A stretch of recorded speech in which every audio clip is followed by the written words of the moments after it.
very skill shot dependent Oo. yung magiging lineup na meron sila. But si Few na yan eh. Si Few na yan. Pero- Isa si Few sa mga Selena Gods, di ba? Oo. Pero kasi sabi ni Few nung ini-screenshot niya yung Oo, Selena nakita niya, sabi niya parang sa 20-something niya na lang daw gagamitin Oo. ulit. Ano to? Pinost niya sa Facebook? Ah, Pinost sa niya sa page niya mismo. Ay, Ayun ito na nga, na. Farsa. Sila nga ang kumuha ng Farsa and Lucas. Kaya naman pala tinanggal yung Valentina. Okay. Yeah. Smart banning mula dito kay Coach Bonchan. At eto parang ramdam ko, Eve pa rin. Ay, actually, may pumipili ng Vexana din earlier Oh, yes. here. Pagdating sa MPL. But for Falcons, parang mas leaning ako towards that Eve pick. Oo. Eve, yeah. Eve, or maglabas kaya sila ng bago, wala lang. Naisip ko lang, Kagura kaya, pang-abot Oy. dun sa sa Farsa, pero sobrang layo na nung Kagura. Madami pang mas Long shot viable. Eve, Navaria. Sicilian. Sicilian, actually. Oo, kung sakali, tignan natin, medyo malalim na, actually hindi medyo, isa sa mga pinakamalalim na hero pool sa balat ng MLBB si Few. So hindi na tayo magugulat kung ano man ang kanyang ilalabas at ayan na nga ang kanilang choice, the Lu Oo Yi, nga pala. na umabot dun sa pinakadulo. Ito na yun, burst damage and Luo Yi pa ang dinagdag. Auntie, ano bang ine-expect natin dito mula sa Falcons? Very fast rotation coming from Team Falcons because of this Luyi. Pero kahit wala yung Luyi, actually magiging mabilis yung rotation na meron sila kasi yung Nolan very mobile. And yung Jawhead coming from Master Ogwen, kanina binan out to against Yawi. So ibig sabihin, alam ng mga teams just how situational / viable ang isang Jawhead depende sa lineup na meron sila. So in terms of wave clear, sobrang bilis ng Team Falcon sa mid. Kasi yung mga missiles galing kay Jawhead, tapos yung clear galing kay Few. Ito na yung titignan natin as we enter game number 1. Once again, this is a best of 3 series kung saan hindi pa nananalo ng laro ang Twisted Minds, and for Team Falcons, fresh out of a victory kahapon, a 3-game victory against Onyx Philippines, ay mainit na mainit ang nest ngayon ng Falcons. Tingnan natin sa pagpasok natin sa Land of Dawn. Napag-usapan na natin kung ano nga ba ang pwedeng ma-expect mula sa Team Falcons. Ano pang pwede natin ma-expect mula sa Twisted Minds naman? Parang ang i-expect natin dito is a new kind of rotation and of course yung synergy expect natin on how well will Escarella play. Oo. Ngayon na siya nga yung inilatag, his debut match ngayong Season 15. Experience, veterancy, check na check for him. Oo. So ano yung pwede niyang mai-adapt sa meron na currently yung Twisted Minds? din? Yeah.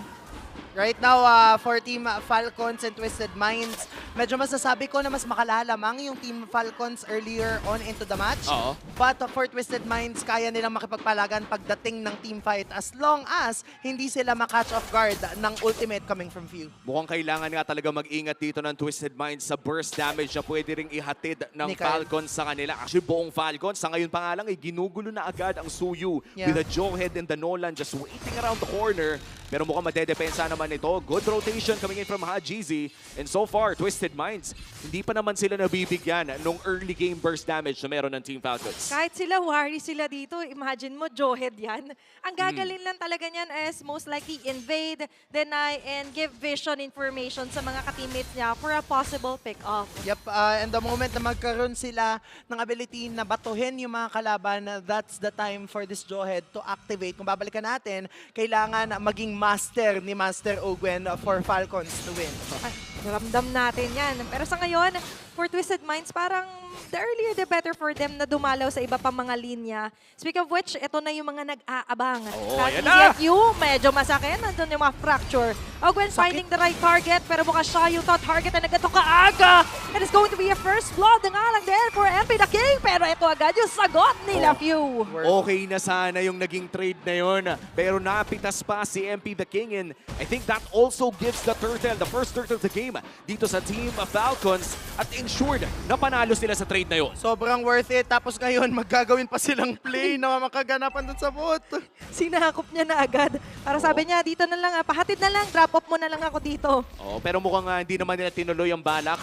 Mukhang nakita naman ni Escalera na yun agad ang balak ng Team Falcons. Kaya naman dinepensahan niya agad ang kanilang orange buff. In fact, yung Hilda nga kanina ay hinawakan din yung purple. So there was a timeline sa multiverse na nanakaw yun lahat. Buti na lang ay maagang nag-rotate ang Twisted Minds. Oo, kasi kung nagkaroon ng ability yung Falcons on top of being able to secure the turtle, tapos mapatay si MP the King, tapos makuha pa yung mga buff, yun yung sobrang loss for the side of Twisted Minds. Kaya naman ngayon, pamuksa lang ng apoy yung ginagawa ng Twisted. Pero grabe din yung facing nung laban na to. Gusto man ng Twisted Mind na sila yung Dapat to. mauna, kaso sila yung papangunahan dito ni Ogwen.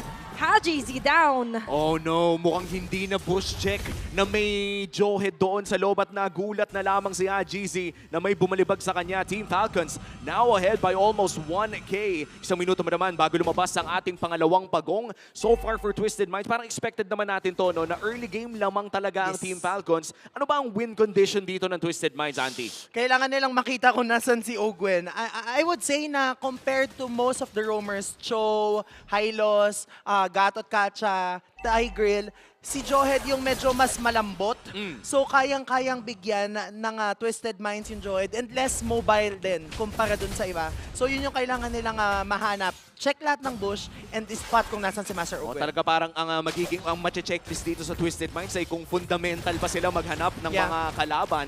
And so far hindi naman na nila kailangan hanapin pa dahil nagpapakita ang Team Falcons. Kung Alam saan. nila kung saan yung pwede nilang kunin at kinukuha lang nila. Parang Sakit. nananadya pa nga siya na nandito ko. Sige, kung may gagawin kong play na nakikita natin always ready din dito, yung pwede mag-ejector play nga ni Ogwen. Nakakasabi ko pa nga lang si James ang kanya mahuhuli. Naglatag sa eskalera dito. Trying to chase down Pew. Relax lang dito ang stand sa ibang mga members. 5 miyembro ng Falcons ang nakatarget din dito. Sasali na rin si Outplay. Pinupuruhan nila si Flap TZ. Pero sa Turtle? ngayon, yung Turtle, makukuha ni MP the King. Focus lang din tayo di sa pinakagilid sa eskalera. Tinitry na indahin. Kaso di na lang kayo kakayanin. Turtle for 2 kills, Santi. Sino ang nanalo sa trade na yun? Sobrang lamang yung Falcons. Tapos ngayon, isa-secure pa nila yung purple. That's if magkakaroon ng Turtle Siege, ang gusto mo, walang makukuhang trade yung kalaban. And because nakuha man ng Twisted yung Turtle, nakakuha ng 2 kills and 2 crucial people pa yung nakuha doon ng Falcons. At kalahati rin nata ng plato ay na-farm ni Super Marco. Yeah. That's equivalent to around 175 gold. At napakalaking bagay po niyan para sa early game ng gold lane. Racing kasi yan eh. Kumbaga parang paunahan kayo na makuha yung core items nyo. At sakto-sakto na nga lang din ay pagkabasag din ng Torre sa may bandang baba. And nare-recognize natin dito yung sobrang bilis na transition ng Falcons eh, no? Ang bilis. Pagtapos doon sa Turtle Luge, agaw tayo ng purple buff. Oo, at sa ngayon, 3,000 na nga ang kalamangan ng Team Falcons. Medyo nasasakal na ang Twisted Minds at hindi pa nga tayo nakakita ng mga diversion play na talagang pambigla. So mukhang tiis-pogi talaga muna ang magiging solusyon ng Twisted Minds dito. Oo, kagaya ng nabanggit natin kanina, hindi pwedeng mabigla yung Twisted Mind sa mga diversion play na gagawin ni Few. Multiple times already nakita natin na nauuna na dun sa mga buff. Itong si Kyle TZ, parang pinapadala ni Few yun eh. Tapos the moment that happens, kung makakita sila ng additional pick-off, minamaximize ni Kyle TZ yun. So yun yung kailangang bantayan ng Twisted Minds ngayon. Kaso ngayon, ito yung babantayan nila. A way to catch Few and even Flap Yeah. TZ here. Kasi makailang ulit, nakikita natin ginagampanan naman ni James yung isa sa pagiging frontliner nga ng Twisted Minds. Kaso problema, lagi silang walang naaabutan. Oo. At ano yung napansin mo doon, Auntie? Meron bang interesting na build path kang napapansin for this game? Napansin ko lang na Blood Wings ang unang binild ni GZ. I think it was 2 seasons ago na naging meta itong first build Blood Wings because of the magic power na dinadala. Usually, glowing one. But the concept ideally nung Blood Wings first build ay para maprotektahan yung sarili niya sa mga barrier na gagawin and possible setup ni Ogwen and ni Kyle TZ. Sige, isang pagong na, pero Haji! Hinagis lang doon, no? Haji sabay hagis. Kaso ngayon yung Turtle ay masasakop at libreng makukuha ng Team Falcons. Kakasabi lang natin na hindi sila pwede mabigla. Pero wala, nandun na agad sa harap nila. Oh no, Ogwen, nag-iinit ngayon. Pangalawang beses nang nahanap si Haji in this game. The 2 deaths is all because of the Jawhead. Yep. At baka mahihirapan silang dumipensa dito sa may bandang mid lane as the turret goes down as well. And look at that, the poke damage is just clocking in as well. Si James, kinailangan ng umuwi. Ang ganda nung pambabody block din doon ni Flap TZ, by the way. Ilang segundo ng buhay ni James yung inaksaya niya doon. Just so ma-ensure din nila yung pathway dito sa may bandang gitna na ma-secure yung Torre. Natanggal na din lahat ng outer turrets ng Twisted Minds. Ang bilis na napapabagsak ng Falcon. Kahit ideally, Twisted yung gumagawa nun dahil may Moskov sila. Pero again, merong threat lagi ng diversion play coming from View and Ogwen. Sobrang ganda ng positioning nila na at this point, kahit si Escalera yung ibato niya, kaya na nilang i-burst down because of this 6.2k gold lead. That's true. A 6K gold lead, 7 minutes or Tatlong almost 8 items. minutes in, ay talagang napakalaki na with the damage amplification na nabibigay din ng isang Jawhead. Para sa mga hindi nakakaalam, ay nagpapalakas pa man damage ng mga kakampi niya. Dito si Ogwen ay panigurado kahit sino talaga ang kanilang iitsa ay kaya nilang i-burst. Mid lane na naman ang punteriya ng Team Falcons at mukhang hindi nila mapupush to pero yung taas, napakabilis ng kanilang pivot. And to add up, hindi lang yung damage na na-amplify, yung init din ng ulo. Pinapainit nila ng Oo. ulo dito ng Twisted Minds. Ayaw nilang palabasin, ayaw nilang pag-farmin.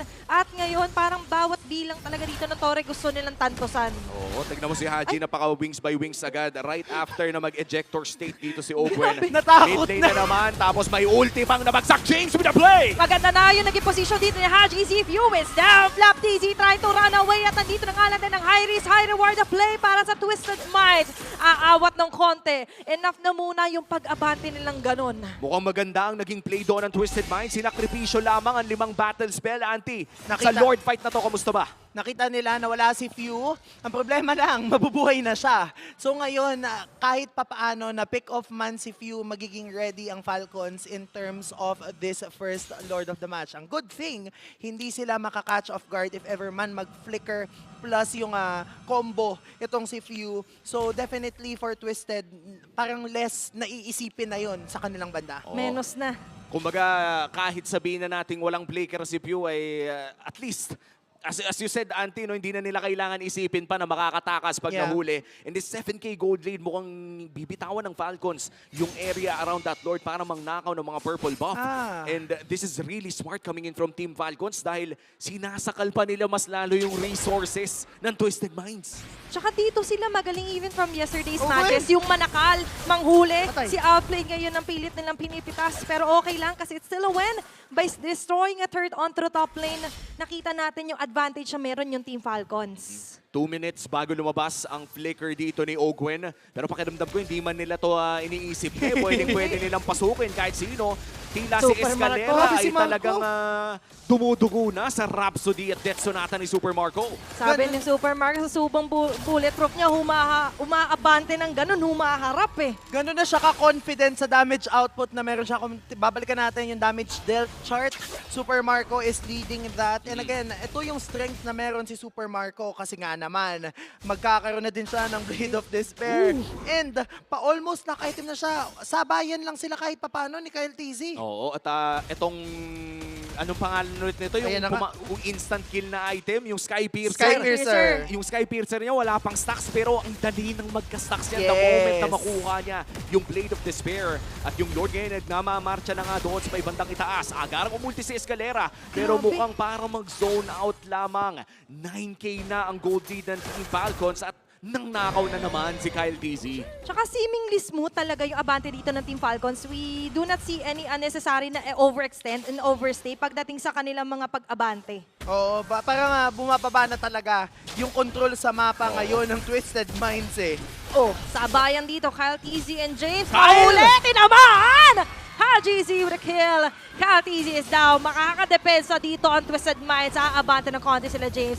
Nagkaroon ng boost of moral. Susunod pa nga ba? Meron diversion play dito. Pero nandito nga din ang mga pagsapak, pagsuntok. Lahat pinagsasasalo dito ng Team Falcons. Few will also fall down. Nakakuha na dito ang Twisted Minds. Another potentially game-turning play coming in from James. Pangalawang beses na niyang nahuli yung ganong pwesto with his beast mode on. Ang ganda din ng ginawa niya doon kasi nag-diversion palayo si Pew pero natulak nung kanyang beast mode. Palabas doon sa bilog ng diversion kaya ang ending, si Ogwen ang nakalabas. Oh no, and for Team Falcons, sabihin na nating hawak man nila yung lamang kanina, pumapalag na ang Twisted Minds ngayon. Unti-unti na, bumubugso-bugso na ang damage ng Twisted Minds at sumasakit na rin yung Moskov. Mamaya-maya lamang, baka sumakit na yung ulo natin sa pagbabantay ng mapa dito sa Moskov na to.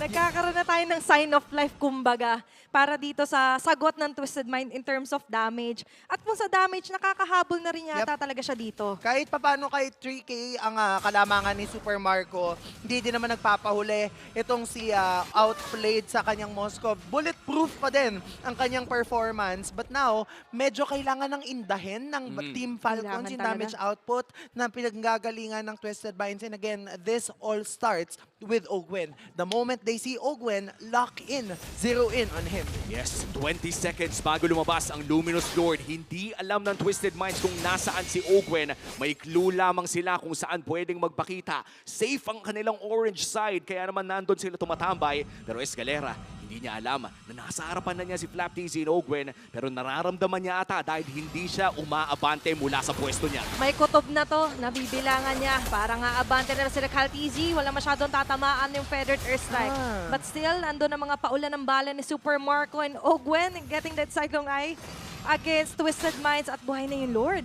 Oo, kompleto ang battle spells ng dalawang kupunan. All 10 players ay may hawak na battle spell at magiging malupit ang sagupaan na to para sa Luminous Lord. Escalera at Flap magtitinginan lamang. Ang problema dito for Team Falcons ay kahit napakalaki ng lamang nila kanina, ay wala silang nakuhang inhibitor turret. Yeah. Kaya naman nakakadepensa pa rin ang Twisted Minds. Sobrang laking bagay din na wala pang inhibitor turrets na nawawala from Team Twisted Minds because now, medyo kayang magtapang ni Outplayed in shoving one specific lane kasi confident siya na tatama yung kanyang Spear of Destruction. So yun yung kailangan namang bantayan ng Team Falcons. Crucial item pickup here coming in from Outplayed. Nakuha na niya ang kanyang Wind of Nature. Medyo sabihin na lang natin magdadalawang isip na dito si Ogwen or Kyle TZ kung sakaling gusto nilang i-burst ang isang Moskov. Ooh. And still, the flicker is available. It's up to Few. Kumbaga na kay Few na ang bola kung paano nga ba nila mahahanap ang butas sa depensa ng Twisted Minds. At ngayon, ang ilan sa hahanapin muna nila, sa nagtatago to si James na kanina pa nakadalawa nga to sa kanya na umaabante, umaagaw, Burst? nakakakita. Pero ngayon nakikita natin na yung Ay! Lord ay makukuha nila Super Marco. Tatama yung Spear of Destruction. Papasok ba dito? Oo, nandyan na sila outplayed. Andun yung ejector play sa Carrera. Medyo naiipin. Pero si Kaltizi and Flap TZ may kuha na isa. Outplayed is down. And Super Marco yet again Diversion! with the play. May diversion. Sasalubungin nila dito sa likod. Saan kayo pupunta? Hanggang dyan lang kayo. Super Marco na Wipe double out! kill. Make it a triple kill in a maniac. That's going to be a wipeout. Team Falcons on the advantage. The aggressive play coming in from Twisted Minds ay hindi gumana. Kaya naman Team Falcons ngayon ay tumitipi na sa loob ng kanilang base. That's one turret down at hindi na ata nila hihintayin yung ibang wave pa. Itire-diretso lang ang tingin. Wala nang kaliwat kanan. Team Falcons taking game number 1. And what a game that was para dito sa Team Falcons. Panimula pa lamang ng ating best of 3 ay pinakita na agad nila ang kanilang napakalupit na aggressive pero controlled na playstyle. And this is Team Falcons' signature playstyle. Kung paano sila nagiging aggressive, Super Marco nasa likod. And yung surprise play coming from Few in that last sequence, those were more than enough para isarado yung laro kasi nakuha nila yung second Lord na wipe out pa nila lahat ng kalaban nila. And I think the cherry on top para dito sa Team Falcons